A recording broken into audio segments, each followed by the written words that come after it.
नमस्कार दोस्तों। हम बात कर रहे हैं आज बिहार की ऐसी घटना जो एक इनकाउंटर हुआ है,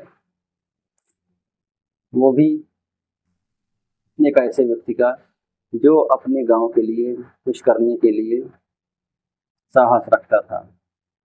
ये बिलौटी गांव की घटना है। ये भरत तिवारी नाम के व्यक्ति थे जिन्होंने अपनी जान देकर पूरे देश में चर्चा बटोर ली। इनके तरीके सही थे या गलत थे, ये चीज बताएगा आने वाला समय, क्योंकि ये घटना सही थी या गलत थी, इनका तरीका गलत था या सही था। क्योंकि वो ऐसा चाहते थे कि जो भी वादे किए गए हैं उनको वो पूरा करना चाहिए।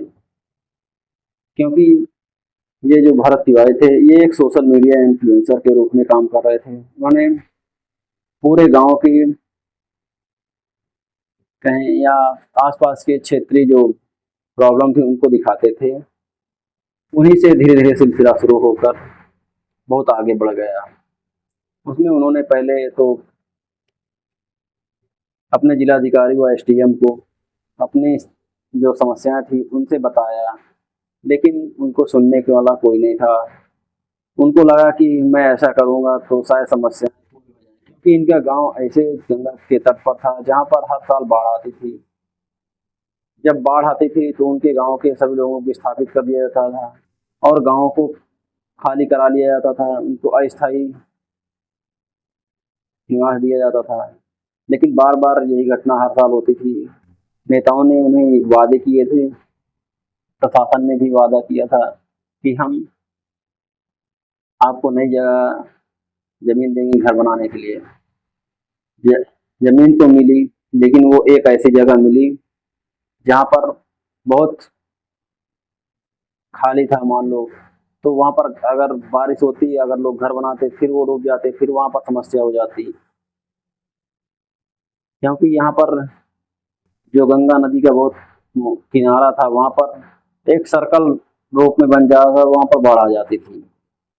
इस वजह से वो उसको, जो भरत तिवारी हैं, अपने गांव के लोगों को सुरक्षा प्रदान करने के लिए प्रशासन से लड़ रहे थे।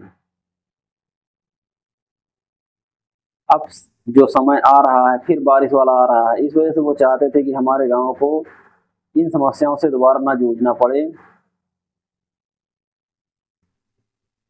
2025 में भी ऐसा भी हुआ था कि गांव में बहुत सारे बाढ़ आ गई थी और घर बह गए थे। तो प्रशासन और शासन ने एक वादा किया था कि हम आपको विस्थापित करके एक जगह देंगे जहां पर आप लोग घर बना सकेंगे। तो उन्हीं को ना पूरा होने की वजह से ये गुस्साए हुए थे और शासन प्रशासन से बार बार कह रहे थे कि आप हमारे जो वादे किए गए, हमसे वादे किए, उनको पूरा करिए, अन्यथा मैं एक क्रांतिकारी के रूप में। तो इसने पहले तो सीधा एसडीएम को कहा कि मैं उनको इनकाउंटर कर दूंगा, मार दूंगा। फिर उन्होंने डीएम को भी धमकी दी, एसपी को भी धमकी दी। उनके पास गन भी थी, वो गन लहरा रहे थे। कई बार उन्होंने उसको हाव दिखाया भी, लेकिन प्रशासन उनकी गन छीन नहीं सका। वो धीरे धीरे इन्हीं सब चीज़ों को डीएम और सरकार को टैग करने लगे कि हमारे ये वादे थे, इनको पूरा करिए। हमारे पर्टिकुलर पूरा जो क्षेत्र है उनके लिए पैसा जो आपने देने का वादा किया था कि हम ये प्रोजेक्ट शुरू करेंगे, इसके तहत आपको बहुत सारी सुविधाएं मिलेंगी, लेकिन वो पूरा नहीं हो रही थी। इससे वो परेशान थे और वो चाह रहे थे कि हमारे जो बिलौटी गांव है वहां पर जो उनको जो समस्या है उनको निदान हो, नहीं तो हम इनकाउंटर कर देंगे एसडीएम डीएम का। तो इसी सोशल मीडिया से जो प्रशासन था वो सत्ते में आया और इनको घेर लिया एक जगह। लेकिन उन्होंने अपनी गन फेंक दी, लेकिन पुलिस पर नेताओं का दबाव था, शासन का दबाव था। तो उन्होंने, पुलिस वाले ने उन पर इनकाउंटर गोलियां चला दी। अब बाद में प्रभाव पड़ने पर एफआईआर दर्ज कर ली गई है पुलिस पर। लेकिन क्या ये जो भरत तिवारी थे, एक भगत सिंह की तरह ट्रीट होंगे, जैसे भगत सिंह उस समय एक आतंकवादी के रूप में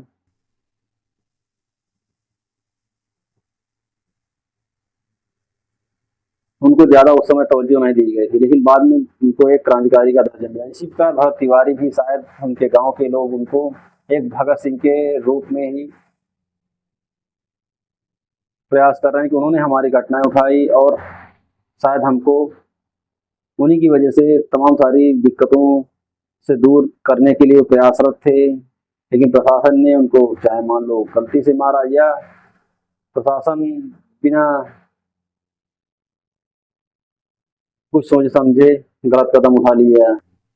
उन्होंने जो सभी प्रशासन से प्लस नेताओं से सवाल पूछना शुरू किया, क्या यही उनका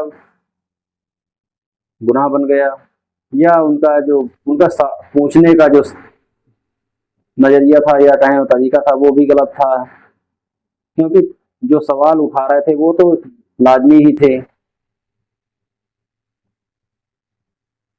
अब जब एनकाउंटर हो गया तो अब सरकार पर दबाव बन रहा है, तो इस वजह से वो FIR दर्ज करने के लिए मजबूर हो गई है। अब देखते हैं आगे क्या होता है। धन्यवाद दोस्तों।